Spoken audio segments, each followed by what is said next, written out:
Greetings to everyone out there in the NoDQ galaxy. Welcome to NoDQ Live here on NoDQ.com and the YouTube channel, youtube.com/AaronRiftNoDQ. I am being joined tonight by Caitlin. How's it going, Caitlin? How did you enjoy Raw tonight? It was okay. I was tired for some of it, but I liked it. It's been a long weekend. We had NXT TakeOver. We had that Royal Rumble pay-per-view. We had Raw tonight, and then tomorrow night we have SmackDown Live, so a lot to digest. I would like to thank everyone for tuning in to NoDQ Live tonight. If you enjoyed this video, please share it on social media. Tell a friend. Let's go ahead and get to the review. By the way, Caitlin is keeping up on the chat room, so that's why she's on her phone, just an FYI. So we had the man... Not the man, actually. He was the man a couple years ago, but now Becky's the man. So the architect, the winner of the 2019 Men's Royal Rumble, Seth Rollins, came out to kick off the show. Caitlin's also interacting with you guys in the chat while doing this. She's good at multitasking. Me, not so much. So I'm just going to stick to recapping the show. Rollins came out and talked about how he won because he has the heart and determination. Of course, he had to do it. He had to point at the sign because that's what everyone does. Yeah. And I liked the promo because he seemed like he was really touched about the whole thing. Like you could feel that emotion in him for WrestleMania and how excited he is to be in the main event this year. Last year, he was in the opening match, and we actually did watch that 24 special where Rollins said whether it's the main event or the opening match, you know, he's always going out there giving it his best performance. And when he did that opening match, he was like, in 33 years of WrestleMania history, he asks anybody to try and say that they did a better match than him in that opening match spot. So you know Rollins really puts his heart and soul into it. He talked about that he had a decision to make. He wasn't sure which way he was going to go. The crowd was chanting, "Take his belt," in regards to Brock Lesnar, which was funny because the story is that the phrase belt is not allowed to be said on TV, but the fans said it anyway. They said quite a few things on this show that were not supposed to be said, but they did it anyways. I actually thought that this was a really good crowd tonight. But yeah, he was talking about how he was going to wait to make a decision, but then Triple H came out. Triple H got the NXT chants. Triple H told him that Brock Lesnar and Daniel Bryan were in the building, so therefore Triple H said that Rollins would need to make a decision tonight regarding his opponent for WrestleMania. There were Slay the Beast chants, so I think you know what the fans wanted to see at least. What are your thoughts on WWE announcing this match for the final segment of the show, basically saying you have to tune into the end to find out what Rollins' decision would be? Do you think that that was a wise move to do that? I mean, probably.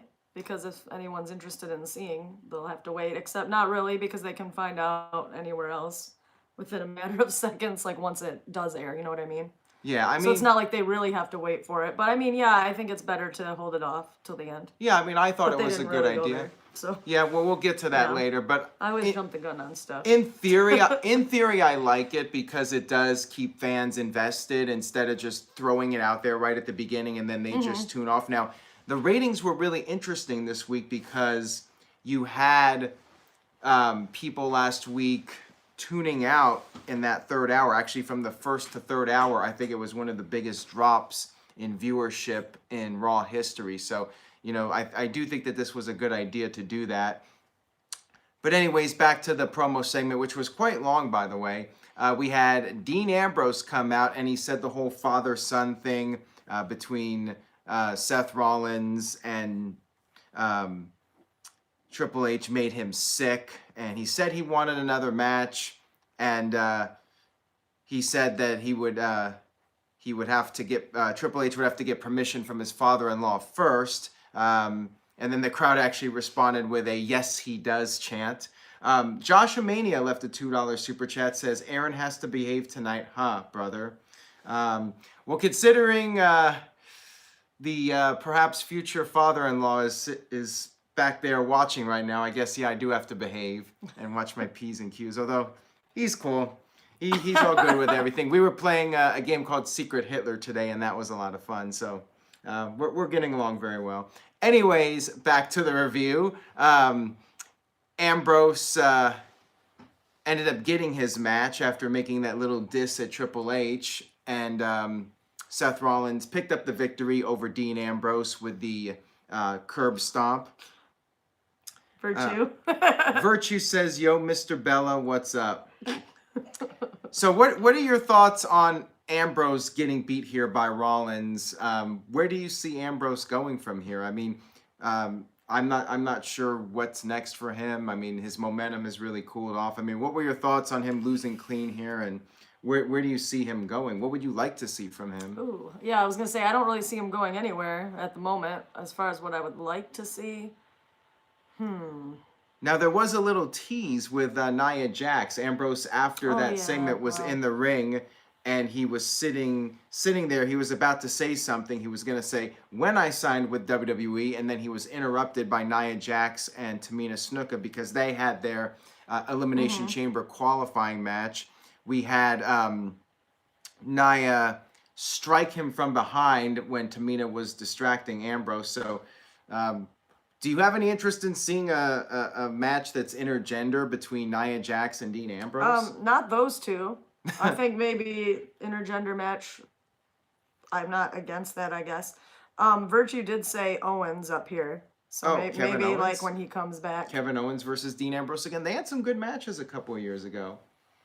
So you're in favor of the idea of like an intergender match because it Well, feels I don't know like if I'd say like in favor. Like I'm not like hyping for it, but I wouldn't be mad at it, I guess I'll say.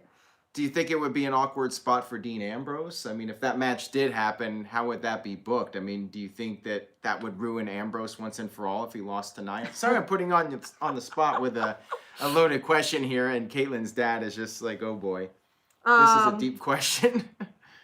Yeah, I'm just reading some of the comments. Yeah, I do think that would be bad for him if he lost to her, but also I don't know how you would book it to make it. I guess it's hard to say for booking for any intergender match when it's just one-on-one versus. What kind of outcome would be satisfying? Because if Ambrose beat Naya, then people would say, "Oh, a man beating a woman." Yeah, And exactly. what kind of message does this send? So No equality. That's hard to say. I think it would almost have to be something special, like something with Becky or something like that, not just like a random thing. So it did seem like some sort of tease, and unless it's like somebody like a Kevin Owens, like I don't really know where Ambrose goes here. I mean, it's possible that could be the direction. There was a little tease here. But anyways, we had Nia Jax and Tamina against Alexa. I'm not sure who that is, but I was trying to say Alexa Bliss and Mickie James. Alexa got a stink face courtesy of Nia Jax, so Nia Jax channeling her inner Rikishi. Gary with a 99-cent super chat donation. Thank you for that, Gary. Much appreciated. Mickie James got the hot tag, but in the end, Nia Jax looked very strong here. I don't think we're reading this one. Oh, okay, well, I will in a second. No, I mean... Naya hit a double Samoan drop for the victory. Okay, so my B-hole is Mealy with a $2 super chat donation, and she is nixing the question, and I told you guys if it's too offensive, I'm not reading it off. Again, Caitlin's dad is here, so you guys got to behave with those super chat questions. No more B-hole Mealy questions tonight. Appreciate it, guys. So yeah, no surprise here. I figured that Alexa and Mickie would lose here. You know, Mickie James is basically enhancement talent at this point. What's weird to me is it appears that Alexa Bliss is a babyface. I mean, they basically worked as the faces here, like totally random out of nowhere. Right. Do you think it's the right time for Alexa to go face? Does it make sense to you? Yeah, I guess, because, you know, she was out with the injury or whatever, and we didn't know when she was coming back. And Right. Might be time for a change for her, I guess, so I'd be fine with that. Yeah, I mean, we'll have to wait and see. I mean, she was really playing up the heel role for a while. I'm not sure if she's been a face yet on the main roster that I can recall. Maybe not. I don't think she has, actually. So, what do you guys think in the chat room? Do you think now is the right time for Alexa to go face. It just seems like a really random time for this to be happening. But anyways, let's move on here. Next up, we had Baron Corbin telling Kurt Angle in the ring that nobody cares about him. Corbin and Angle ended up having a match where Corbin looked really strong here. He kicked out of 3 German suplexes and then escaped the ankle lock. And then Baron Corbin won with the deep 6. And then afterwards, Corbin hit Angle with the end of days. So Angle got pretty much destroyed here by Baron Corbin. What are your thoughts on this? I mean, what do you see next for Kurt Angle? Do you think he somehow comes back from this? I mean, what would you like to see from him? And by the way, before you answer that, Big G with a $2 super chat. Last time she was face was in NXT. Well, thank you for that little trivia note, Big G. Another one. Ace69 Vlogs and more with the $2 super chat donation. When Austin attacked Lita with a chair, nobody trip. He's talking about when Steve Austin hit Lita with the steel chair back in 2001. Right. Well, different time. Different time for sure. So your thoughts on where Angle goes from here? You keep asking me these ones about where the people go, and I'm like, I really don't know, because I don't have a clear picture for some of these people, which is probably why you're asking, because we don't know where they're going. Where would you like to see Kurt Angle go? I mean, what would you do with him for WrestleMania? I don't know. I kind of just like him every once in a while for things. I mean, he's not really like a full-time wrestler or anything right now. And he did the whole being in charge, role. So I don't really want that again. Yeah, I mean, what else is there for him to do? I mean, if you could put like Kurt Angle in one more match for WrestleMania as a send-off, like any idea of like what you would like to see Kurt Angle versus? Well, didn't he say he wanted Daniel Bryan, or did I make that up? I thought like he mentioned that. I'm sure he would love that in real match, life. He said but it, not of like course, I don't know if he could actually pull that off at this stage. I mean, as much as we all love Kurt Angle, I mean, can the guy really go? Again, what do you guys in the chat room think? Where would you like to see Kurt Angle placed for WrestleMania? Maybe if it's like his final match, like one last hurrah for him. Shelton Benjamin says Virtue said Kurt Angle versus Shelton Benjamin. Hey, I would like it. Give Shelton a push. Maybe give him his old music back. Joshua Mania with a $2 super chat donation. He wants to see Kurt Angle versus Daniel Bryan for the WWE title. And Big G also said that he did mention it before about Bryan. So. Yeah, well, that doesn't surprise me. Power Packers 90 said Cena and Kurt Angle one more time to play off. Hey, how interesting would that would? I actually would like that, because Cena's first match was against Kurt Angle, so they could have Kurt Angle's last match against John Cena. Yeah. And that's his retirement match. I actually really like that idea. Maybe that'll be an option for John Cena. We'll have to wait and see. Moving on here, we had Finn Balor coming out for his promo, and before that, he was backstage. Everybody was shaking his hand, and then he came out. He was quite somber. He said that he was making no excuses. Brock beat him, and then he beat him again afterwards. But he wasn't going to stand there and pout about it. He was going to hold his head up high. Gary with a $2 super chat says, Angle's last match should put somebody over. Hashtag NoDQ rocks. Well, thank you for that, Gary. And I agree. Kurt Angle should put somebody over on his way out. The question is, who? So we had, Balor was cutting his promo, just trying to say, I'm going to keep fighting and be strong, blah, blah, blah. Then we had an interruption by Bob the Lash and Leo Rush.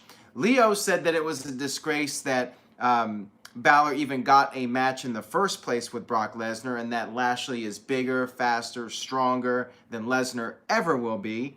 And then Balor came back at that, saying that he lasted longer against Brock Lesnar than Lashley lasted in the entire Royal Rumble, and that was something like 12 seconds. Lashley was pissed, of course. He attacked Balor, and it looks like this is going to be the next feud for Finn Balor versus everybody's favorite, Bobby Lashley.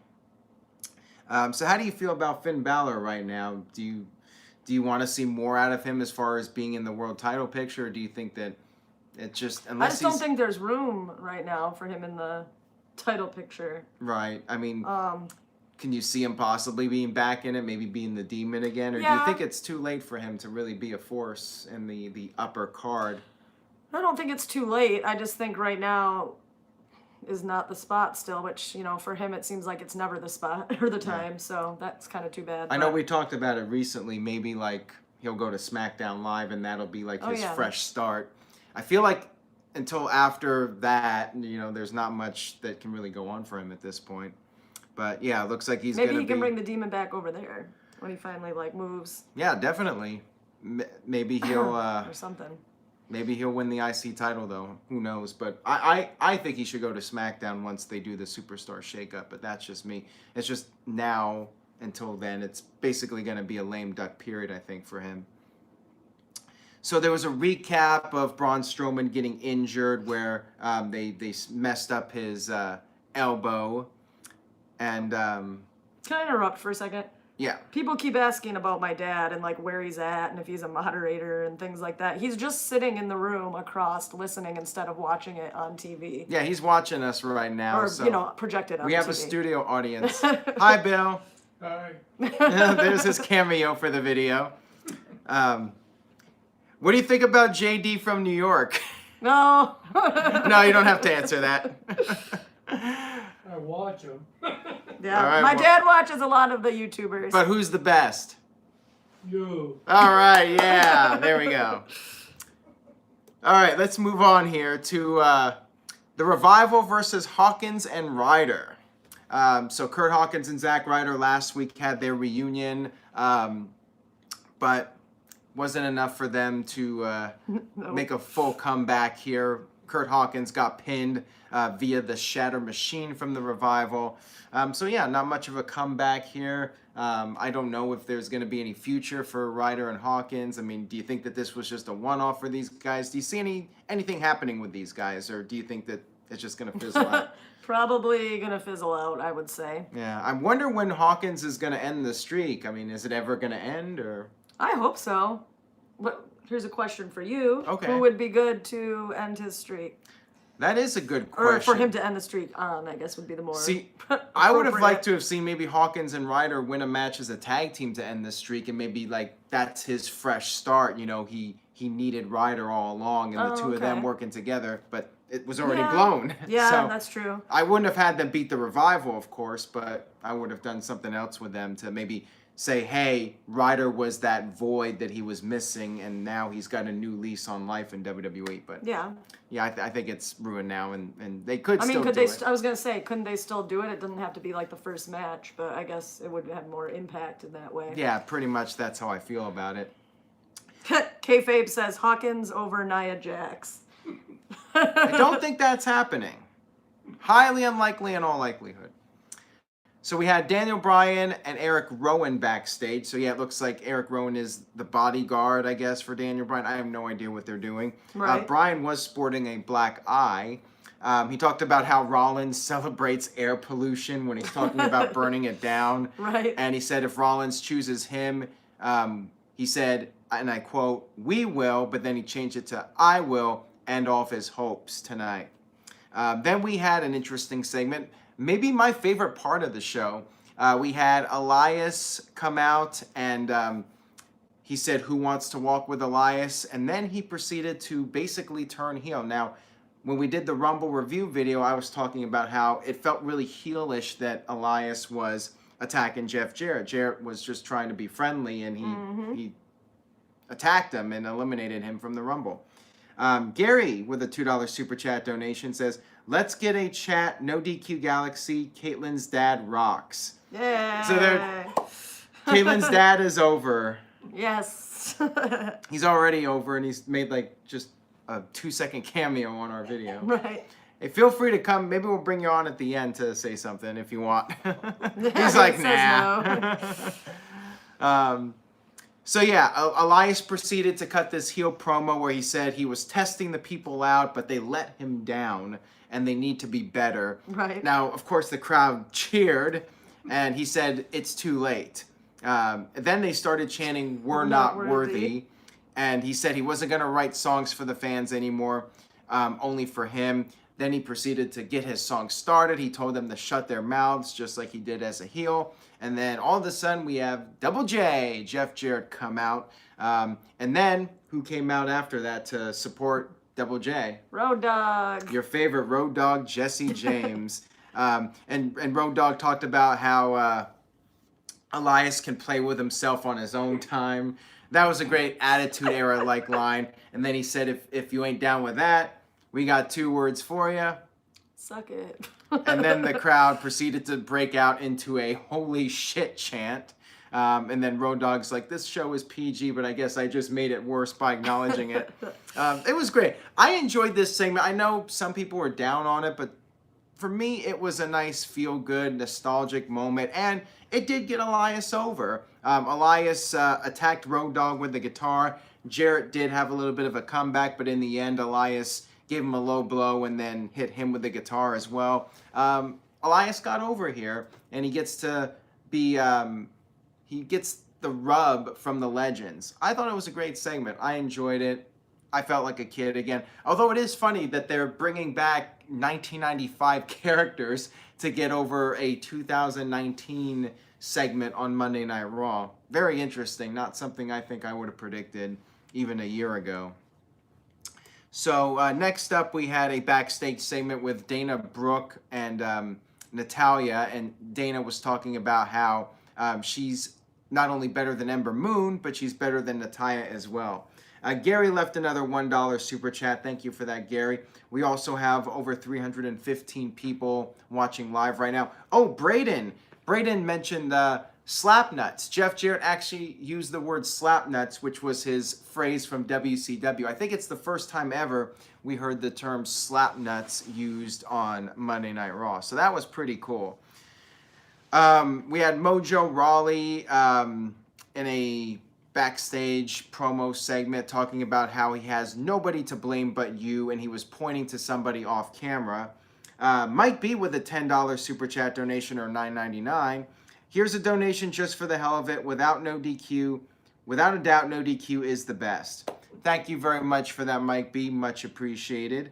So Mojo Rawley was talking about how he's the greatest combination of size and speed, and he doesn't know who he is because of you. He was, again, pointing at somebody off camera. Then it was revealed that there was a mirror there, so he was talking about himself. And he says, that ends now. Soon everyone is going to see who he really is. Now, do you think that this is going to lead to anything? Or, again, do you think this is going to fizzle out right away? Well, I don't know about right away, but I don't see him going too far with anything, do you? I really don't. No. So I think that pretty much says it all. There's not much confidence here that this is going to be anything. I mean, how many start and stop pushes has he had now? It's been quite a few. Yeah. It's really hard to buy in that they're actually going to do something with him. So we had Ronda Rousey come out, and she recapped, her 1-year anniversary in WWE. So this promo was a bit rough. I mean, crowd was booing her, and then she said, "You guys got me to stutter. Good job." What were your thoughts on this Ronda Rousey promo? Well, for this part of the promo, yeah, it was rough, and it was a little awkward to watch. And I did feel bad for her, actually, because, I mean, I know, like, they have to be able to handle it and whatever, but I did feel bad that she was thrown off Right, well, her game a little bit. Yeah, somebody said a bit rough. Okay, yeah, it was rough. Well, see, the thing is, I think she should have been prepped for this because we know she's been getting some boos, and especially when Becky's in the picture, she's been getting booed at some shows. So you would think that WWE would have prepped her for this so she could handle the crowd heat better. Yeah. I'm not sure if they really have a game plan here. I mean, she was trying her best to react to it. Like, she would, like, start to hold up the mic and then hold it back down, Right. and she would be laughing. Anyway, she had this open challenge, which Bayley accepted. And Mike Hunt with a $5 super chat donation. Sorry to be off topic, but I missed the show yesterday and got to get back to work. Do you think NXT has killed the surprise entrance in the Rumble? Oh, good question, though. Well, that is. I get it because you expect, like, these guys like Aleister Black and Johnny Gargano to show up, and then they do. Well, I think he meant, well, this is how I took it, that they're taking spots from, like, legends and other surprises. So, Yeah. like, there's not as much room See, for those. I would like a balance, like maybe a couple NXT surprises and then a couple legends. Daniel with a $2 super chat donation says, DQ is the best show ever, and you guys are the best. Well, DQ would be Dairy Queen, but I think you meant no DQ, so thank you very much for that. Did we get another one? Oh, No, I think that's okay, it. that was it. Okay, just wanted to make sure I don't miss anybody. But yeah, I think to answer that question, like with NXT, yeah, maybe to a degree, but also WWE could maybe just have like 3 NXT guys instead of 5 or 6, and then have a couple more legends. To me, that would be ideal, at least. Agree. So anyways, back to where we were with the open challenge from Ronda Rousey. Bayley accepted, and this was the 3rd match that Ronda has had with a 4 Horsewomen member. The crowd, of course, was fully behind Bayley doing the Hey Bayley song, and they were booing anytime Ronda got offense on her. Pretty lengthy match. I think it went like 2 commercial breaks. Eventually, we had Ronda picking up the victory. Bayley tapped out. Big G with a $2 super chat says, "I'm a mark for the man. Sorry, Ronda." Well, I'm pretty sure you're not the only one, Big G, but thank you for that super chat. After the match, Bayley got up. There was a little stare down, and wait a minute, I think we got another one coming in here. Oh, did we? Where'd it go? I just saw it. Wait a minute, scroll down. We just lost it. I saw it come in, so we'll see if it pops up here in a minute. Okay. They had a handshake, and then all of a sudden, Becky Lynch's music hit. So the man showed up, Becky came out, and proceeded to confront Ronda face to face in the ring, and said she told Ronda she would find a way back to her, and she said, "I've come looking for you." And then Becky proceeded to officially challenge Ronda Rousey for WrestleMania, and then there was a kick her ass chant, which was great. Ronda then proceeded to make her little rebuttal, saying that she wants to be the best. She wants to beat the best version of Becky, and she said she's going to break Becky's face faster than you can say Nia Jax.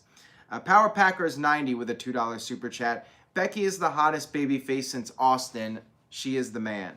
Well, thank you for that, Power Packers. My dad gave the thumbs up to that comment, by the way. Now, what did you think about Ronda's rebuttal? She did say that she could kill her with her bare hands without breaking a sweat. And she said, well, Becky was on the kickoff show last year at WrestleMania. That was good. She was stealing the show, and she will own her at WrestleMania, and then threw down the mic. So what did you think about the second Ronda promo?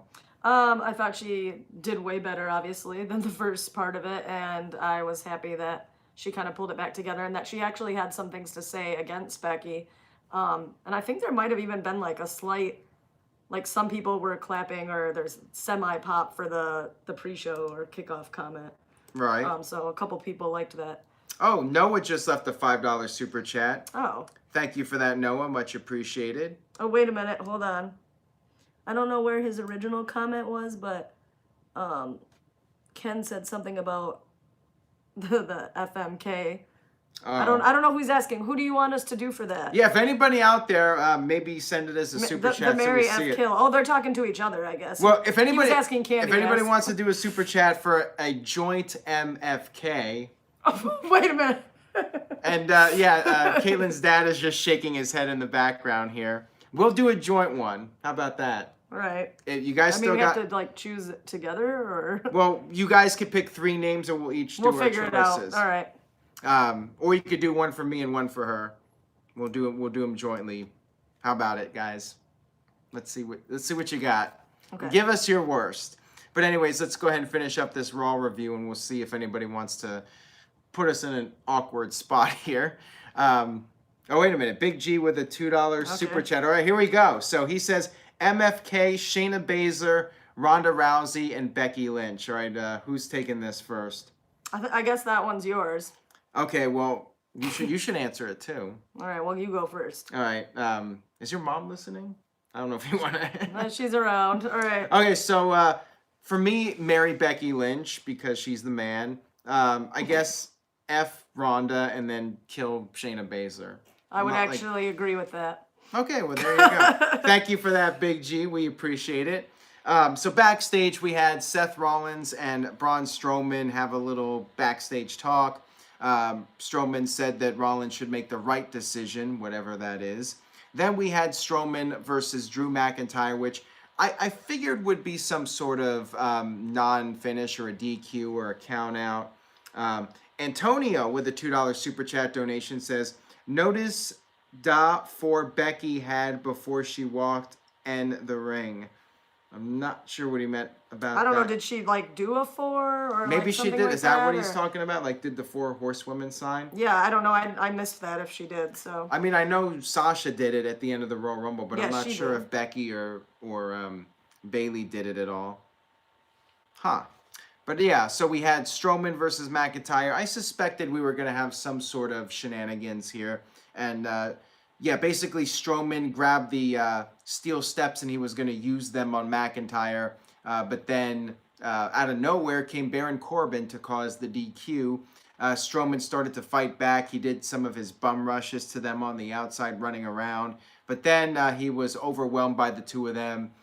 We had McIntyre hit the Claymore kick, and then the two of them worked together to chokeslam Strowman on the steel steps. TK with the $2 super chat donation. Okay, so here we go. Joint FMK, Finn Balor, Natalya, and Drew McIntyre. wait a minute. So we have to like decide together? Like what? Well, I guess we'll each do ours then. What? I think okay. Go Well, ahead. maybe we're agreeing on it. I don't know. So, I mean, Oh, poor Natty. Finn Balor. Well, Oh I'm no, not. but yeah, that's right. I'm not killing Natty. You know, I will marry Natty. Okay, because then you know. All right, so then I will pick the guy. Okay, so we're marrying Natty, and then They're both hot. You know. we'll have to I mean, Balor. Balor? There we go. We agree on that. Sorry Sorry, for those Drew. Drew But Drew McIntyre is fans in the not chat a room. bad-looking guy, but I think maybe he's a little much too big. All right, moving on. All right. And Virtue's making fun of us, but that's okay. All right. It's all good in He the heart. often does, so. Yeah, what else is new? All right, so let's talk about the main event segment. Oh, before we get to that, so where do you think this Strowman thing is going? I mean, do you see him having a partner? Do you think Nicholas is going to come back? No on Nicholas. And I don't know. This is the segment that I was very tired and I was not focusing very much. So I don't know what's going on with Strowman. What do you think? Beats me. I mean, wouldn't shock me if they bring back Nicholas, like they make a running joke of it at WrestleMania. Oh, well, yeah, okay, maybe. Or maybe it's just something for Strowman to do until WrestleMania. I'm not sure what he's going to do, actually. We'll have to wait and see. So the ring announcer said, come into the ring again, the winner of the 2019 Men's Royal Rumble. But before Rollins could come out, Brock Lesnar's music hit. Brock Lesnar and Paul Heyman came out. We had Lesnar and Heyman do the usual promo. But before we finish that... This one's just for you. Okay, Tony H with a $2 super chat donation. He says, MFK, Nia Jax, left butt cheek, right butt cheek, and the tatas. That is the most interesting question I've ever gotten in the history of this live series. Okay, so how about marry the tatas, F the left butt cheek, and kill the right butt cheek? I don't know. That one is, I mean, do you have a preference with that? No. Okay. So Heyman did his usual promo, and then we had Heyman say that the smart decision, really the only decision, would be for Rollins to accept a match with Daniel Bryan. This led to Seth Rollins coming out, confronting Lesnar. He started getting some offense on Lesnar, but then Lesnar quickly turned it around, hit not 1, not 2, not 3, not 4, not 5, but 6 F5s. 4 of them, and then he hit one on the belt, and then he was about to leave when Rollins was in the ropes and saying, "Is that all you got?" So Lesnar gave him a 6th F5, and that was the end of the show. So I'm not sure how I feel about this. You know, I feel like the finisher's really being watered down. We know that Rollins ain't gonna lose to 1 F5 now. Right. I mean, he hit 5 of them, and then Rollins was still conscious. Check that out. Caleb Jacobs with a $3 super chat donation, $3.15, says JBL was announced as entering the WWE Hall of Fame. Was he? That's news to me. And why would he be the headliner? If he's the headliner, that's the worst Hall of Fame of all time. I'm just saying. Now I gotta check and see if that's an accurate statement. Unless he's talking about the botch at the Royal Rumble. Oh boy, really? Power Packers 90 with a $2 super chat. He says MFK, Vince McMahon, Vince Russo, and Eric Bischoff. I'm gonna let Caitlin handle this one. Marry Vince. I agree on that. It's all about the money. Do the internet a favor and kill Russo. All right, that's his choice. So okay, and there you go. And then I guess that leaves me. Okay, with Bischoff. That. All right. You get to F Bischoff. Okay. Colin Mack with a $2 super chat donation, and that was his comment. Okay, very creative, Colin. Scottness89 with a $2 super chat says, "Get Scott on a panel" with the hashtag, and says also, "Hey Aaron and Caitlin." Hi. All right. Now Joshua Mania with a $2 super chat says, "Thanks for the inspiration, Aaron. Much respect. Hashtag Natalia, NoDQ Queen." Natalia? Thank you very much for that. Did I say Natalia? You did. Slap. Botch. Botchamania. Where did I get Natalia from? I have no idea. I guess I could have said another name that would have been worse. All right. What was the comment now? F, Mary, Kill, Raw roster, SmackDown roster, or NXT roster. Oh, Power Packers 90 with a No, I guess he's $2 not super doing that chat one. says hashtag Power Packers for the panel. I'm down. Email me, nodqmisc@gmail.com. DJ Whitey, we still haven't finished. Well, we're pretty much finished with the Raw review. DJ with a $10 super chat says, "Hey y'all, am I the only one that feels like Rollins already got his WrestleMania moment? Cashing in Money in the Bank to make it a triple threat and winning is a bigger deal than winning the Royal Rumble, in my opinion." Well, Alright. I mean, that's a fair point, but Rollins could be the guy that beats Brock Lesnar once and for all, but maybe he doesn't. Seth Rollins, winning a one-on-one match without cheating as a heel, to me is a pretty darn big deal, winning the main event of WrestleMania. And I think him and Lesnar would tear it up. I think that they would have a great match. What are we looking at? Well, I was just going to comment to Virtue to tell him that I did read his poem that he posted, and I liked it. Oh, well, there you go. Fair enough.